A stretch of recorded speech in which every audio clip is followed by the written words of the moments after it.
கணவரோட அண்ணன் சங்கரன் பலவித ரொம்ப கொடுமைப்படுத்திட்டு இருக்காரு. அது சாதகமா ராபின்சன் லாயர்ன்ற தூத்துக்குடின்றாரு.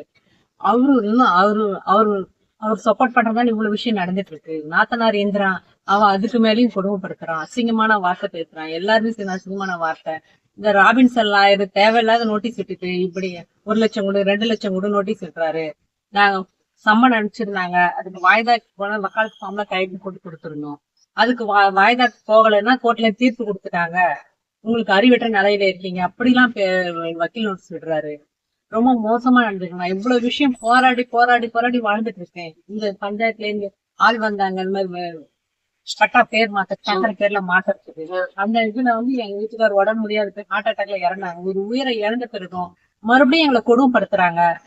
இந்த மாதிரி மறுபடியும் பேர் மாத்த முயற்சி பண்ணி மறுபடியும் பட்டா பேர் மாத்திருச்சு. மீனாட்சி சுந்தரன் பேர்ல இருந்து சங்கரன் பேருக்கு மாறிடுச்சு. மறுபடியும் வக்கீல் ஓட்டு விட்ட பிறகுதான் மறுபடியும் மாமனார் பேர்லயே மாத்திட்டாங்க. இந்த இதுல எங்களை ரொம்ப கொடுமைப்படுத்த ஆரம்பிச்சாங்க. தினமும் வழியில நின்று குளிப்பான், அற நிர்வாண கோலம், அப்படியே உடம்பெல்லாம் அப்படி அசிங்கமா இருக்கும். அதை கடந்துதான் நாங்க போகணும். வீட்டுல இருந்து வெளியில கிளம்புறதுக்கு வழி இல்ல, மாடிப்படி போற வழி இல்ல, சைக்கிள வழி நிறுத்தி வச்சிருக்கான். துணி காயப்பட்ட எழுந்தா எடுக்க முடியல. எங்களை வழி மறிச்சு எதுவும் பண்றான். எல்லாத்துக்கும் உடந்தை தூத்துக்குடி ராபின்சன் லாயர் மட்டும்தான். ஏன்னா நான் எவ்வளவு நேரம் போராடி வாழ்ந்துட்டு இருக்கேன். நானு ஏதாச்சும் உயிர் இழந்த பிறகுதான் நீங்க கஷ்டம் பண்ணுவீங்களா, ஆக்ஷன் எடுப்பீங்களா? நானும் செத்த பிறகுதான் எனக்கு நீதி கிடைக்குமா? உயிர் இறந்த பிறகுதான் எல்லாரும் பண்றாங்க. இறந்த பிறகுதான் ஒரு விஷயத்துக்கு போராடுறாங்க. நானும் உயிருக்கு போராடி எவ்வளவு நாள் தான் வாழ்றது?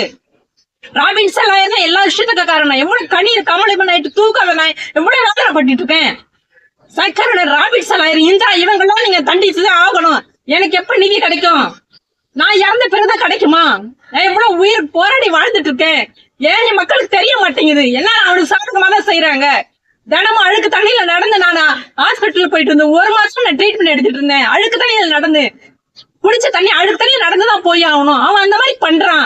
பாத்ரூம்ல குளிக்க மாட்டேங்கிறான், ட்ரௌசர் போட்டு குளிக்க மாட்டேங்கிறான். குற்றாலத்துல அரணியந்தார் குளத்துல குளிக்க முடியுமா? துண்டை கட்டிட்டு அவங்க கொண்டியே குளிக்க முடியுமா? என் வீட்டுல அப்படி குளிக்கிறான். ஏன் எதுவும் கேட்க மாட்டேங்கிறீங்க? நான் செத்தாதான் நீதி கிடைக்குமா? நீதி